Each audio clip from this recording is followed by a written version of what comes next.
Scuba dive. All right, time for this week's About Your Retirement. Our friend Jim McWhirter here. Hello. Hello. How are you? Great. This week of Your Ask, Jim, last week you talked about checking out roofers. My 91-year-old mother still lives in her home alone and let a man that knocked on her door do some work on her home and charged her several $1,000s for very minor repairs. Since then, his supposedly wife keeps coming by to visit and she gives her money.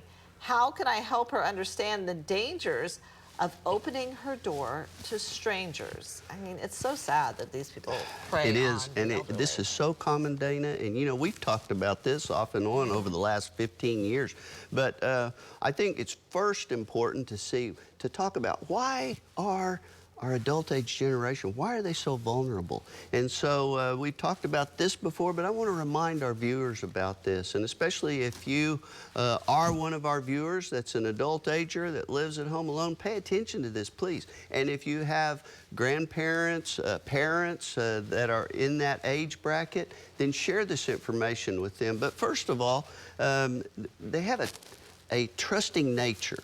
And we have to realize that when they were growing up, a person's word was their bond. Right. Their handshake was the contract. And so you combine that with talking about patriotism and Christianity, victimizing begins. The second reason that they're so vulnerable is loneliness. So many don't have that many of their family close by, or closeness to neighbors that they talk to and all, and so they're ready to talk to somebody.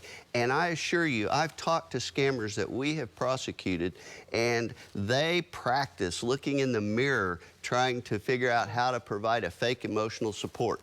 And then the other reason is memory loss issues. As we age, many of us are going to not process as quickly, and so the scammers, they're going to talk fast, they're going to try to encourage you through a sense of urgency. You got to do this now. You got to pay me this money. You got to let me get up there and patch your roof, or it's going to rain. Right. And it's going to flood your house, and you're going to lose everything. And so these things combine. But what we got to remember too is, I know we're talking about our adult age generation, but anyone can be a victim of a scam. Sure. And it's happening to all age brackets, especially in this roof situation. And I spoke to a group in Norman last week, and they see it happening.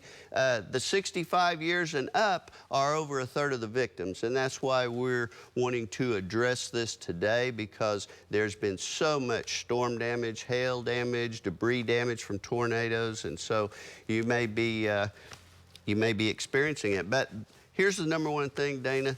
Don't open your door to a stranger. Don't answer the phone anymore if you don't recognize the number. It is not considered rude anymore. It's just too dangerous. And remember, we talk about Jim's 24-hour rule. Don't sign anything. Don't give anybody any money for 24 hours. Talk to somebody else. Give yourself time to process, and you will save a lot of money and a lot of heartache. That's great advice, as always, Jim. Thank you. And don't forget, you can get more retirement advice from Jim. Visit news9.com/retirement. Andrew?